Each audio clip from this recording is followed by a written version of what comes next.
Quai des Voiles ait pris son envol cette année, puisque c'est une nouvelle association désormais du Pouliguen, n'est-ce pas? Qui soit la tête de cette association, parce que jusqu'à présent, en ayant organisé cette belle manifestation que nous avons eue l'été dernier, et notamment avec l'ONCL, qui était Quai des Voiles, eh bien, c'est une manifestation qui met en valeur notre port.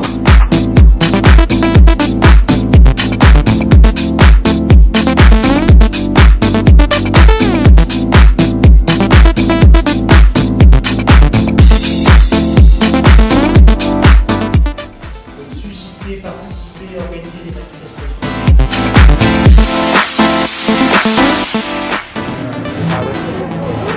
D'où l'excuse, là c'est à l'étranger.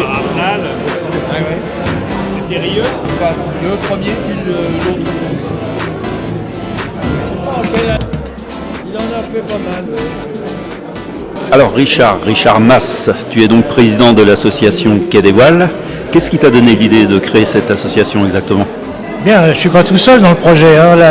L'idée est née à la fin de l'année dernière. Quand on a fait le bilan de Quai des Voiles 2022, on s'est aperçu que pour grandir, il fallait changer de format. C'est-à-dire trouver une association qui puisse fédérer d'autres partenaires pour avoir des moyens supplémentaires humains et financiers. Et avec un groupe d'amis qui étaient membres de l'association, nous avons constitué l'association Quai des Voiles. Alors justement, en matière de dynamique, je pense qu'on n'est pas trop mal, parce que je crois qu'au début de l'après-midi, on était 34 associés, maintenant une cinquantaine. Voilà, cette soirée nous a permis d'engranger un nombre supplémentaire d'adhérents. Ce qui est intéressant, c'est que ce sont des gens qui viennent d'horizons différents, des propriétaires de bateaux, des dirigeants d'associations, qui viennent de ports différents. Et donc on peut imaginer que les partenariats qu'on avait envisagés vont fonctionner. Oui, alors on a bien vu que, outre les deux conférences qui ont eu lieu, une sur l'océanographie, une sur la réparation, enfin sur la fabrication d'un bateau, il y a une grosse connotation de cohésion en fait, d'équipe si on veut. Et je crois que tu veux réitérer ce genre de soirée tous les mois, c'est ça? Alors voilà, on voudrait trouver un accord avec la ville pour avoir une mise à disposition d'une salle chaque mois pour organiser une manifestation. Alors ça peut être varié, ça peut être un débat, ça peut être une conférence, ça peut être un atelier de formation, ça peut être une réunion conviviale d'adhérents, faire en sorte qu'on mette en place un rythme de contact entre les adhérents réguliers. D'accord. Et éventuellement, est-ce que tu envisages même des manifestations plus ouvertes où chacun pourrait venir Alors moi je crois que les activités de ce type, il faut qu'elles soient ouvertes au public pour qu'on puisse s'enrichir. Donc effectivement, il faut qu'on soit disponible pour recevoir des projets de l'extérieur et qu'on les développe avec des gens extrêmement différents. Aujourd'hui, on avait une dizaine d'associations présentes qui sont beaucoup plus importantes que nous d'ailleurs, donc avec lesquelles on peut imaginer des projets. Encore les strates.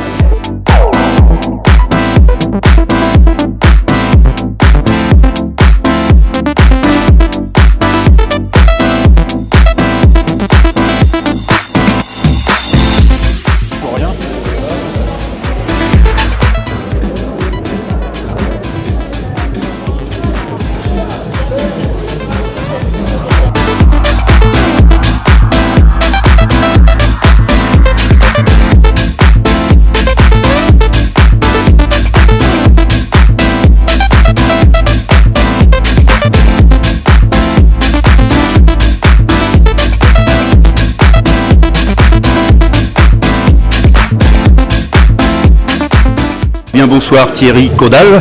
Alors, on ne dira jamais assez de bien des Saint-Bernard que représente la SNSM, n'est-ce pas? C'est toujours rassurant de vous savoir disponible comme ça. Toi, tu diriges la station Côte d'Amour. Est-ce que tu peux nous donner quelques détails sur vos effectifs, vos interventions, le nombre annuel, etc.? Ouais, je suis le président de la station SNSM2, la Côte d'Amour, effectivement, qui est basée à Pornichet et qui couvre toute la zone de l'estuaire de la Loire et de la baie du Pouliguen, du champ éolien, de la zone d'attente du grand port maritime. Donc c'est une grosse station, la station de la Côte d'Amour, c'est 60 bénévoles, dont 40 sauveteurs embarqués, qui 365 jours par an assurent sous ordre du CROSS, bien entendu, les opérations d'assistance pour tous les marins, qu'ils soient professionnels ou plaisanciers. Il y a en permanence entre 20 et 25 bénévoles de la station qui sont aptes à répondre à la demande du CROSS pour une intervention. Bah, écoute, merci encore une fois d'être là ce soir et merci d'être là à l'année pour nous navigateurs. C'est avec grand plaisir. Merci à vous en tout cas. Alors Gérard d'Aboville, comme le dit la formule, tout le monde vous connaît. Par vos traversées de l'Atlantique, du Pacifique à la rame, mais ça c'est du passé. Maintenant, vous avez un peu une nouvelle vie. Quelles sont vos activités principales? Je vais surtout vous parler de bateaux traditionnels, mais ça, c'est pas une nouvelle vie pour moi parce que je suis tombé dedans quand j'étais petit. J'ai commencé à naviguer sur un bateau qui datait de 1900, un bateau magnifique. J'ai passé des années dessus. Alors voilà, justement à propos de bateaux classés monuments historiques, maintenant vous dirigez une association Une association qui s'appelle l'Association du patrimoine maritime et fluvial. Et cette association elle a une mission de service public puisqu'elle labellise pour le compte du gouvernement les bateaux, 10 bateaux d'intérêt patrimonial. Et ces bateaux, pour ceux qui sont soumis au droit de francisation, sont exonérés de leur droit de francisation. Et puis il y a quelques autres avantages annexes. Je rappelle que vous êtes le parrain de notre association Quai des Voiles. Je suis très content, moi, un de nos combats dans cette association, c'est d'une part, on labellise les bateaux, mais ensuite, on insiste pour que ces bateaux soient regroupés dans les ports. Parce que quand ils sont disséminés, on ne les voit pas. Quand ils sont regroupés, on ne voit plus qu'eux. Donc, cette initiative-là de Quai des Voiles me plaît parce que ça va exactement dans le sens de ce que l'on veut promouvoir. Bah écoutez, on est ravis de vous accueillir en tant que parrain en tout cas, et on vous remercie. Merci.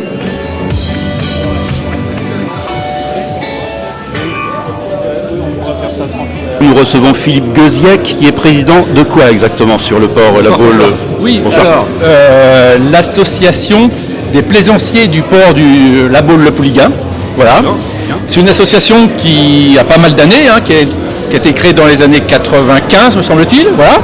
Et cette association, c'est pour regrouper donc les plaisanciers qui ont un anneau donc sur le port du Pouliguen, Quai des Voiles, une association qui est en train de naître là, en fait, et je trouve que c'est très bien pour une association qui va fédérer aussi un petit peu tous les acteurs de la plaisance sur le port du Pouliguen. Donc la place de la PPBB était d'être avec vous, de vous accompagner. On l'a fait déjà l'année dernière, on va continuer cette année. Eh ben, nous t'en remercions et nous remercions tous vos associés. Voilà. Merci beaucoup d'être là. Merci et puis beaucoup. Bonne soirée.